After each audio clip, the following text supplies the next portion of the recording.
முக்தியை அருளும் மகா சிவராத்திரி 26/2/2025. ஒரு பிரளய காலத்தின் போது பிரம்மனும் அவரால் படைக்கப்பட்ட அனைத்து ஜீவராசிகளும் பரம்பொருளுக்குள் அடங்கின.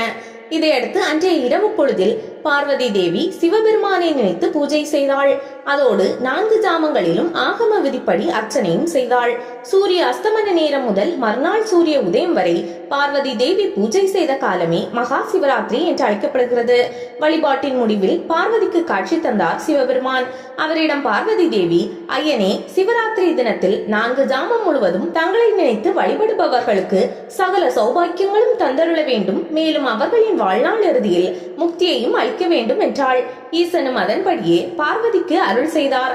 மாதந்தோறும் சிவராத்திரி தினம் வந்தாலும் அம்பிகையால் வழிபடப்பட்ட மாசி மாதத்தில் வரும் சிவராத்திரியையே நாம் மகா சிவராத்திரி என்று கொண்டாடுகிறோம். ஜோதி வடிவானவன். ஒரு முறை மகாவிஷ்ணுவுக்கும் பிரம்மனுக்கும் இடையே தங்களில் யார் பெரியவர் என்ற போட்டி உருவானது. அப்போது சிவபெருமான் அடிமுடி காண முடியாத ஜோதி பிளம்பாக விண்ணுக்கும் மண்ணுக்குமாக உயர்ந்து நின்றார். ஈசனின் முடியையோ அடியையோ யார் முதலில் காண்கிறார்களோ அவர்களே பெரியவர் என்று சொல்லப்பட்டது.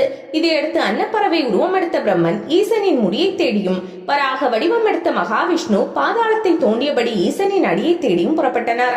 இந்த கோலத்தையே லிங்கோத்பவர் கோலம் என்பார்கள். மகா சிவராத்திரி நாளில் தான் இந்த திருக்காட்சி காண கிடைத்தது என்கிறார்கள். சிவராத்திரி விரதம் இருப்பதால் தெரியாமல் செய்த பாவங்களுடன் தெரிந்தே செய்த பாவங்களும் நம்மை விட்டு நீங்கும் என்பது ஐதீகம்.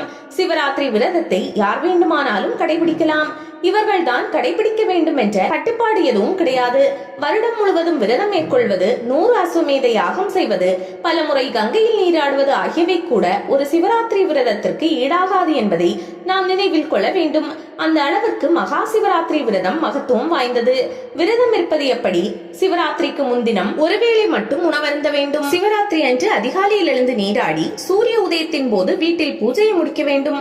அதன் பின் அருகில் இருக்கும் சிவன் கோவிலுக்கு சென்று மூலவர் சிவலிங்கத்தை வணங்கி வர வேண்டும். மாலையில் வீட்டில் பூஜை செய்யும் இடத்தை மலர்களால் அலங்கரித்து சிவனுக்கு அர்ச்சனை செய்வதற்கான பொருட்களுடன் சிவன் கோவிலுக்கு செல்ல வேண்டும்.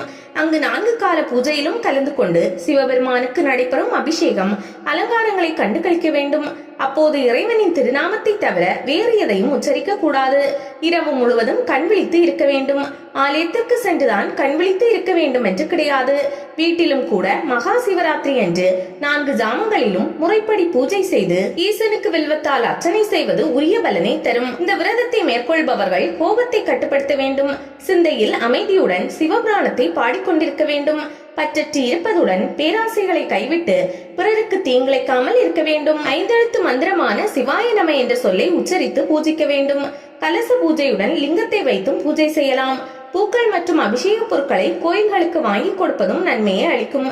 வீட்டில் மகா சிவராத்திரி பூஜை செய்யும் போது சிவ, ருத்ர, பசுபதி, நீலகண்டா, மகேஸ்வரா, ஹரிகேசா, விருபாக்ஷா, சாம்பு, சூலினா, உக்ரா, பீமா, மகாதேவா ஆகிய 12 பெயர்களை உச்சரித்து இறைவனை பூக்களால் அர்ச்சிக்க வேண்டும்.